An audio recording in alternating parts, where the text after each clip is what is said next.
The Netherlands is the home of the biggest and most advanced greenhouses. Here in Bleiswijk is one of the greenest greenhouses in the world, and it's also the home of the first LED hacked tomato. Hacking a fruit or a vegetable is all about control. Instead of being subject to the whims of nature, this tomato is raised on technology.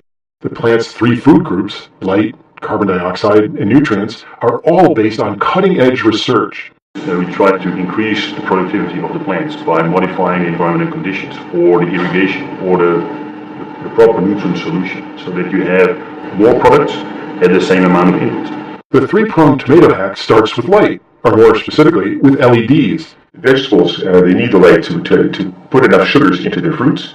Whether it be a tomato or a cucumber, you can use different colors, red and blue and far red. You can influence the size, the height of the plant. You can influence the color of your plant. Certain amounts of light will induce darker colors in your leaves. Those kind of aspects you can easily produce if you know what you're looking for. Sunlight has about 27% blue light. Right now we're using LEDs with approximately 95% red and 5% blue. And so during the day, the tomato has enough blue light, and during the night hours, then you can use a little bit of extra blue light from the LEDs. Placement of the lights is also important. As the tomato plants grow taller, the LEDs are aimed specifically at the fruit. And we've seen in the last year that we can increase the amount of vitamin C in a fruit, in tomato fruit, by concentrating the amount of red light the fruit itself receives. Not the whole plant, but just the fruit. And so if we can do that effectively, then we'll be able to have a better quality fruit with a higher amount of vitamin C. The result is a tomato with 50% more vitamin C than average.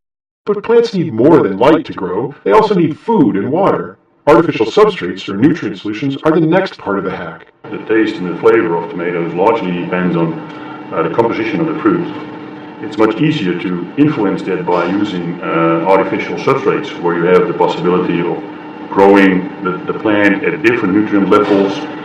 You make reuse of the water and the nutrients as much as possible, and that gives a reduction in the total amount of nutrient solution you have to apply to the plant. The greenhouse also uses an innovative energy system. Wind turbines provide electricity, but so do generators, which have the added bonus of producing extra carbon dioxide for the plants. It's called cogeneration of heat and electricity. So what we do, we burn natural gas, run a generator with that.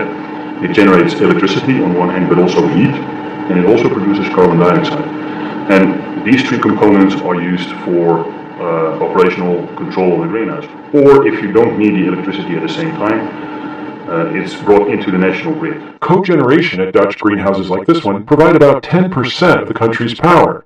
And though hacking a tomato might seem like a tiny advance, the technology developed in these greenhouses will help us feed the hordes of tomorrow. For IEEE Spectrum, I'm Glenn Zorpet.